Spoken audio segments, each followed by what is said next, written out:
샬롬 샬롬 샬롬 샬롬 샬롬. 하나님 사랑합니다. 여러분 주 안에서 사랑합니다. 오늘 스가랴 12장 1절에서 13절 14절까지 마지막 말씀까지 우리 함께 합독했습니다. 스가랴가 예언한 그날에라는 말이 3절 4절 6절 8절 11절에 그날에 하고 시작합니다. 그래서 오늘은 그날 어떤 날 하나님께서 이 땅을 심판하시는 그날 날 말씀이죠. 장차 오실 메시아를 통해서 일어날 그 예언에 대해서 스가랴 선지자를 통해서 말씀해 주신 하나님의 음성입니다. 1절에 보면 이스라엘에 관한 야훼 말씀의 경고라. 야훼 곧 하늘을 펴시고 땅에 터를 세우시며 사람 안에 심령을 지으신 자가 가라사대. 우리의 심령은 하나님께서 지으셨죠. 여기서 이스라엘이라는 연세에서 대부분의 경우가 그렇듯 바로 영적 이스라엘을 가리킨다라는 것. 그 이스라엘이라는 말이 이어지는 부분에 보면 유다 장막 다윗의 집 예루살렘 거민 등의 다양한 표현으로 묘사가 되어 있습니다. 유다라는 거주 지역에 살고 있는 사람, 다윗의 집안에 속한 사람, 혹은 예루살렘에 사는 사람, 이 모든 어떤 특별한 혈연이나 지연에 속한 한 집단을 가리키는데 누굴까요? 그리스도 안에서 우리는 다 하나 된 가족이죠. 이어지는 1절 하반절에 이스라엘을 향한 구원을 선포하고 계신 하나님께서는 당신을 가리켜서 즉 하나님은 만물을 창조하시고 운영하실 뿐만 아니라 사람의 마음까지도 오직 당신의 뜻과 계획을 따라 주장하고 계시는 절대 주권자라고 말씀하고 계십니다. 이 아이 본문에 보면 그런 하나님께서 바로 당신의 택하신 이스라엘 백성의 심령을 두 가지 면에서 똑같이 되도록 조성하고 계시는 것을 우리가 볼 수가 있죠. 여기서 유다 장막 다윗의 집 예루살렘 거민이란 오늘날 신학시대에 있어서 바로 교회의 공동체를 의미하겠죠. 신실한 성도들로 이루어진 참된 교회는 같은 그 십자가 혈통을 나누고 있을 뿐만 아니라 같은 그리스도의 몸 안에 속한 지체들이죠. 모두 다 한 몸입니다. 다시 말해서 예수 그리스도께서 친히 모으고 계시는 우주적 무형교회는 실로 영적 혈연 및 영적 지연으로 똘똘 뭉쳐있는 특별한 공동체이다. 우리가 이렇게 볼 수가 있는 거죠. 그 결과 이 공동체에 속한 성도들 역시 어떤 공통적인 특징과 성격을 보유하게 될 수밖에 없는데 영적 공감대는 구체적으로 어떤 것일까? 이 시간 저와 여러분은 사람 안에 심령을 주신 하나님께서 같은 다윗 혈통을 나누고 있는 영적 가족이고 똑같이 예루살렘과 유다라는 신앙 공동체를 중심으로 살고 있는 성도들인데 과연 어떤 마음을 공유하고 계시는지를 함께 묵상해 보도록 합니다. 참된 교회의 성도들은 하나님의 구원 역사를 믿음으로 반드시 세상을 이길 수 있다는 확신을 공유하고 본문 2절부터 9절에 기록하기를 보라 내가 예루살렘으로 그 사면 국민에게 쉽게 하는 잔이 되게 할 것이라 예루살렘에 요새일 때가 유다에까지 미치리라. 그래서 그날에는 내가 예루살렘으로 모든 국민에게 무거운 돌이 되게 하리니 무릎 그것을 드는 자는 크게 상할 것이라 천한 함께 그것을 치려고 모이리라. 여호와가 말하노라 그날에 내가 모든 말을 쳐서 놀라게 하며 한자를 쳐서 미치게 하되 유다 족속은 내가 돌아보고 모든 국민의 말을 쳐서 눈을 멀게 하리니 유다 두목들의 심중에 이르기를 예루살렘 거민이 그들의 하나님 만군의 야훼로 말미암아 힘을 얻었다 할지로다. 하나님께서 끝까지 책임져 주신다는 거죠. 그날에 내가 유다 두목들로 나무 가운데 화로 같게 하며 곡식단 사이 횃불 같게 하리니 그들이 그 좌우에 요새한 모든 국민을 살을 것이요 불살을 것이요 예루살렘 사람은 다시 그 본곳 예루살렘에 거하게 하리라. 야훼가 먼저 유다 장막을 구원하리니 이는 다윗의 집의 영광과 예루살렘 거민의 영광이 유다보다 더하지 못하게 하려 한다. 그날에 야훼께서 예루살렘 거민을 보호하리니 그 중에 약한 자가 그날에는 다윗 같겠고 다윗의 족속은 하나님 같고 우리 앞에는 야훼 사자가 될 것이라. 약한 자를 강하게 해주신다라는 죠. 9절 예루살렘을 치러오는 열국을 그날에 내가 멸하기를 힘쓰리라. 예루살렘을 대항하는 자들은 내가 멸하겠다라고 말씀하고 계십니다. 예루살렘과 유다는 자기네 주변을 포위하고 공격해오는 이방 민족들을 맞상대로 하고 있는 모습으로 나타나고 있습니다.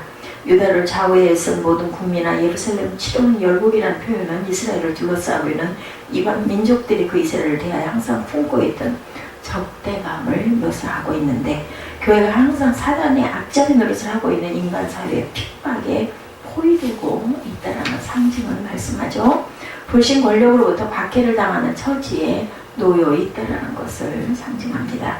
교회와 세상 사이에 이런 영적 적대관계, 세상의 과학 지식이나 물질 만능주의나 인본주의 사상으로 교회를 에워싸고 공격해서 넘어뜨리라는 것은 예수님께서 재림하실 때까지 인류 역사상 변함없이 계속될 수밖에 없는 것이고, 그렇다면 이처럼 사면초가에 빠져있는 교회가 과연 어떻게 그런 압도적이고 일방적인 열국과 그 국민들의 공격을 막아내고 오히려 승리를 할 수 있을까? 그것은 하나님께서 친히 주장하시는 구원 역사에 전적으로 의지하는 데 있다.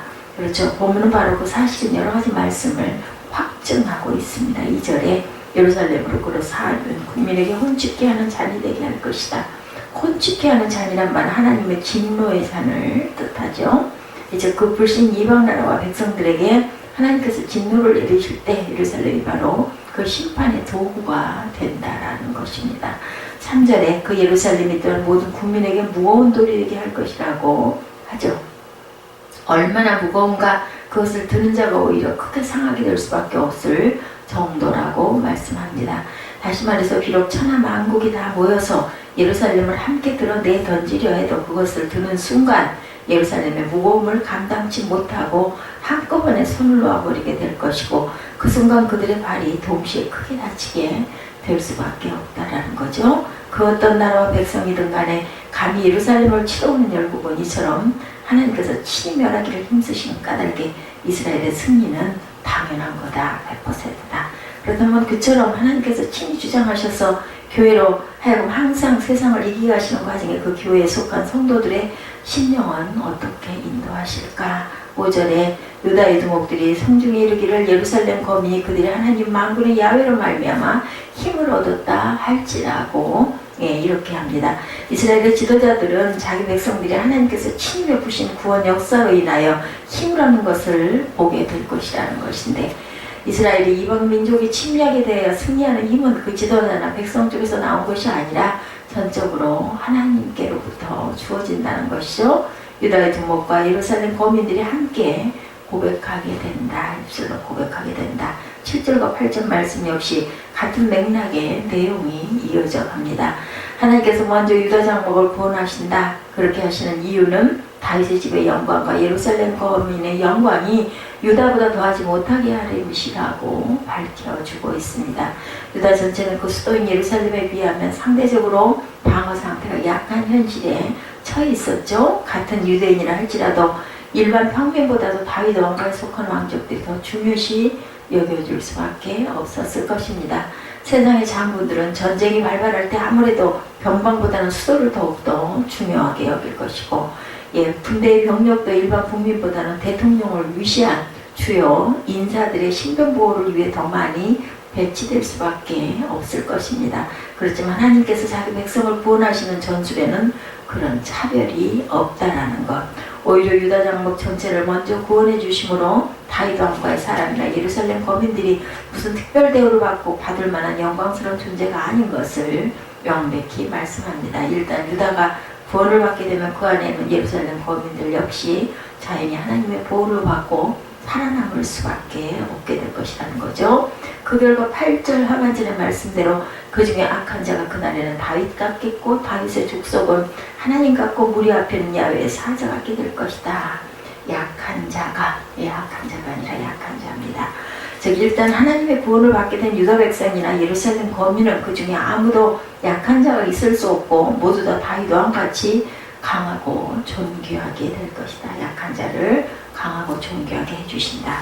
바로 이런 확신을 가지게 될 때 유다의 지도자들은 마치 나무 가운데 화로같이 곡식단 사이에 횃불같이 유다의 좌우를 에워싸고 있는 이방 세력을 순식간에 불살라버리는 놀라운 승리의 능력을 발휘하게 될 것이다.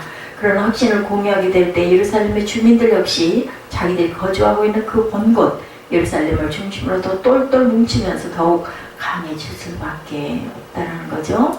하나님께로부터 구원을 받은 성도들 사이에서는 원칙적으로 무슨 신분의 규천이나 고하 따위는 있을 수가 없고, 비록 교회 안에 여러 가지 신분을 나뉘어져 있고 같은 성도끼리나 연령이나 성별에 따른 차이가 분명히 있는 것은 틀림없지만, 적어도 구원받은 성도끼리라도 연령이나 신분 이런 모든 것 사이에서부터 그야말로 똑같은 존재로 여김을 받는다.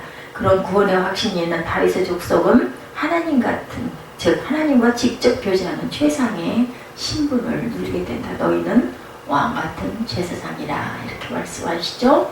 그런 구원의 확신을 굳게 붙잡고 있는 성도들은 무리 앞에 있는 야훼 사자같이 각자가 하나님께로부터 명령을 받은 똑같은 하나님을 자신의 왕으로 모시고 섬기는 야훼 사자들이 될 수 있다는 겁니다. 한 교회에 속한 성도들이 피차 이런 구원의 확신을 가지게 될 때 진정 서로를 존중하고 아낄 수 있게 된다. 그리고 그런 구원의 확신을 공유하고 있는 성도들이 서로 격려하고 힘을 합할 때 그 교회는 그 어떤 시험이나 공격을 당해도 너끈히 이겨내는 필승의 공동체가 된다. 지금 여기에 나와 있는 모든 하나님의 자녀들은 하나님을 그리스도를 구세주로 믿고 있는 참된 동역자들이다라는 그런 말씀입니다. 우리 모두 다 성도나 아니면 직책이 있는 자나 없는 자나 모두 다 똑같이 하나님의 귀한 자녀들이 될 수 있고 왕 같은 제사장이다.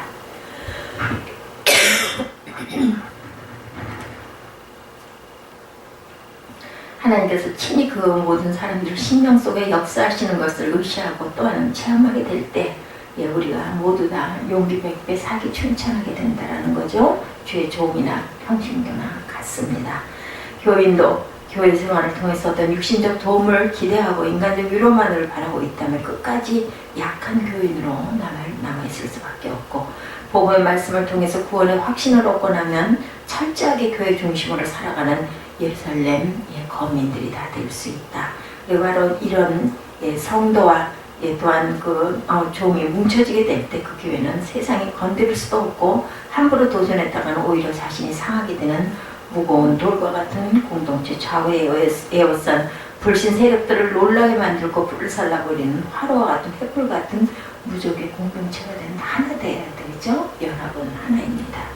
하나님께서는 당신의 선민의 유다 장막을 반드시 구원해 주시는 것이 확신함으로 만군의 야유로 말만은 힘을 얻고 온 세상을 넉넉히 이기는 성도들이 되시기를 바랍니다. 두 번째, 참된 교회의 성도들은 그리스도의 십자가 앞에서 자기 죄를 회개하며 외통할 줄 아는 심령을 모두 다 가지게 된다. 10절 이하 14절의 말씀이죠. 내가 다윗의 집과 예루살렘 거민에게 은총과 강구하는 심령을 부어주리니 그들이 그 찌른 바 그를 바라보고 그를 위하여 애통하기를 독자를 위하여 애통하듯 하며 그를 위하여 통곡하기를 장자를 위하여 통곡하듯 하리로다. 그날의 예루살렘에 큰 애통이 있으리니 무리또 골짜기 하다드리몬에 있는 애통과 같을 것이라. 온 땅 각 족속이 따로 애통하되 다윗의 족속이 따로 하고 그 아내들이 따로 하며 나단의 족속이 따로 하고 그 아내들이 따로 하며 레위의 족속이 따로 하고 그 아내들이 따로 하며 시므의 족속이 따로 하고 그 아내들이 따로 하며 모든 남은 족속도 각기 따로 하고 그 아내들이 따로 하리라. 이렇게 기록되어 있습니다. 9절 이전까지의 내용과는 전혀 다른 분위기가 전개되죠. 지금까지 다윗의 집과 예루살렘 거민에게 구원의 확신을 내려주셨던 하나님께서는 이제는 은총과 간구하는 심령을 그들에게 부어주고 계십니다. 그것은 큰 애통하는 심령, 자신이 지은 죄를 생각하며 회개하는 심령이었다. 이어지는 10절 하반절에 더욱 놀라운 말씀을 예언하고 계시죠. 즉 그 애통은 바로 그들이 찌른 바 그를 바라보고 그를 위하여 애통하는 것이다. 이렇게 말씀합니다. 이것은 두말할 것도 없이 그 유다 족속과 예루살렘 거민들이 장차 그들 자신이 십자가에 달아 죽게 만든 예수 그리스도를 바라보며 애통하게 될 것을 가리킵니다. 예수님을 십자가에 달아 죽이라고 소리쳤던 유대인들 중에서도 일부는 나중에 이런 애통의 회개를 한 사람들이 당연히 반드시 있었을 것입니다. 그렇지만 그처럼 십자가 사건에 직접 연관된 유대인이 아니라 할지라도 참된 성도들은 이런 애통을 똑같이 겪게 되는 것이다. 왜냐하면 예수께서는 그처럼 십자가에 달리시고 찔리심이 바로 우리의 허물을 인함이고 그처럼 상하심이 바로 우리의 죄악을 인함이라고 깨달았기 때문이다. 참된 성도는 이처럼 예수께서 바로 나의 죄 때문에 그토록 큰 고통을 당하셨다는 사실을 애통할 줄 알아야 되겠다. 같은 심령이 되어야 되겠죠? 자기 죄를 두고 슬퍼하며 통곡할 줄 모르는 자에게는 그 죄를 구원해 주신 은혜에 대한 감격이 결코 따를 수가 없을 것입니다. 그런 참된 회개의 애통은 마치 독자를 위하듯 장자를 위하여 통곡하듯 하는 것이다. 사람이 인생을 살면서 슬퍼하며 울 수밖에 없는 경우가 여러 가지 있겠지만 그 중에서 자기 독자나 장자를 잃게 되었을 때의 통곡이야말로 최악일 것이다. 여기서 말하는 애통이란 사람이 상상하거나 체험할 수 있는 가장 큰 애통을 가리킵니다. 이것은 곧 사람이 예수 그리스도의 십자가를 바라볼 때 자기 평생을 통해 최고로 고통스럽고 괴로운 애통이 나와야만 한다는 것인데 그 애통은 무기또 골짜기 하다들이 보내 있던 애통과 같을 것이다 라고 합니다. 이것은 이스라엘의 동막 높고 경건했던 요시야 왕이 전사했던 장소였고 그 요시야 왕이 지극히 아끼고 존경했던 모든 이스라엘 백성이 그의 죽음 앞에 모두 다 크게 애통할 수밖에 없었다. 그렇다면 더욱이 예수 그리스도의 죽으심은 세상의 그 누구와도 비교도 안 될 정도로 지극히 훌륭하고 위대하고 존귀하고 사랑스러웠던 예수 그리스도께서 십자가에 달려 돌아가신 일, 그를 지으신 왕 중에 왕으로 모신 백성된 자라면 실로 크게 애통하지 않을 수 없는 사건이 아니겠는가. 또한 그 애통은 각기 따로 하는 애통이다. 각자가 해야 할 애통의 몫입니다. 7절 이하 마지막 절까지 보면 이 따로라는 말이 여러 차례 반복이 됩니다. 그 애통은 각 족속들이 따로 하는 애통. 네. 다윗 족속과 나단 족속 같은 왕족들 역시 각자가 따로 하는 애통. 레위 족속과 시므이 족속 같은 제사장 족속들 역시 각자 따로 해야 할 애통이다. 그 애통은 그처럼 지도자든 위치에 있는 자들만한 애통이 아니라 모든 남은 족속 역시 각자가 따로 해야 할 애통이라고 증거합니다. 같은 족속, 같은 집안이라 해도 남편과 그 아내들이 따로 하는 애통이 되어야 한다는 거죠. 하나님께서는 다윗집과 예루살렘 거민 각 사람들의 심령이 바로 이처럼 자신의 죄를 회개하는 애통과 그 죄를 용서해 주시기를 간구하는 심령을 부어주실 것이라고 하고 계십니다. 흔히 남자는 일생에 3번 눈물을 흘린다고 하지만 사실은 남자나 여자나 딱 한 번은 반드시 흘려야 할 눈물, 이것은 곧 자신의 죄를 자복하고 흘리는 눈물이다. 참된 교회에 속된 참된 성도는 단 한 명의 예외도 없이 예수 그리스도의 십자가 앞에 바로 이 뜨거운 눈물을 흘릴 줄 아는 똑같은 감정을 공유하고 있는 것이다. 그처럼 자신의 죄를 회개하는 애통은 성도 각자가 따로 드려야만 하는 것입니다. 그것은 남편이 아내를 위해서 대신, 부모가 자식을 위해서 대신할 수 없는 그러한 반드시 1대1로 자복해야 할 일이다라는 거죠. 자기 죄를 자복하고 애통하게 될 때 그 죄를 용서해 주십사고 간구하는 심령이 따라오게 되고 하나님께서는 바로 그 성도들에게 어김없이 사죄의 은총을 베풀어 주신다라는 것, 자신의 몫입니다. 그렇기 때문에 죄 중에 어떤 설교를 한다 해도 예수 십자가 대속을 통한 사죄의 은총보다 더 큰 은혜로 나누어 줄 수는 없다. 성도와 신앙생활을 통해 온갖 은혜로운 간증거리들이 아무리 많이 생긴다 해도 지옥에 떨어질 수밖에 없었던 죄를 용서받게 된 것보다 감격스러운 일이란 결코 없는 거죠. 그러므로 십자가 위에서 목과 창에 찔신 그를 바라보며 애통할 줄 모르는 성도들이 모여 있다면 아무리 사랑이 넘치고 기쁨이 충만하고 축복의 체험이 가득하다고 해도 실상은 진짜 하나님의 은총이 없는 교회가 될 수밖에 없다는 것. 참된 교회 안에는 하나님께서 다윗의 집 예루살렘 거민의 심령에 반드시 부어주겠다 하신 회개의 눈물과 사죄의 기쁨이 늘 넘쳐 흐르게 되어 있기 때문이라는 겁니다. 그래서 우리가 사랑 안에, 사람 안에 심령을 지으신 하나님께서는 그 택하신 백성들의 심령 속에만 이런 신기한 일이, 이런 신기한 기적이 일어나도록 역사하고 계신다. 구원의 확신은 사람의 심령 속에 일어날 수 있는 실로 놀랍고 강력한 현상이고 회개의 애통 또한 사람의 심령 속에 벌어질 수 있는 제일 뜨겁고 아름다운 반응입니다. 이런 심령을 똑같이 소유하고 있는 성도들이 모임으로 오늘도 참된 교회는 세상에서 가장 강한 산성으로 또한 가장 은혜로운 장막으로 세워지게 되어 있다. 이것이 바로 똑같은 하늘 아버지를 모시고 있는 그의 양자들이라면 꼭 나타내게 되어 있는 공통점입니다. 이것이 바로 똑같은 그리스도의 왕국 안에 속해 있는 천국 시민권자들이라는 단 한 명의 예우도 없이 필연적으로 통하게 되어 있는 그러한 마음, 똑같은 이심전심의 마음. 여러분의 심정 안에 이런 영적 공감대가 형성되어 있는지, 저와 여러분 마음 안에 하나가 되는 연합의 마음, 회개의 마음, 상한 심령을 애통해하는 마음, 통회하고 자복하는 마음이 계시기를 주님의 이름으로 축복합니다.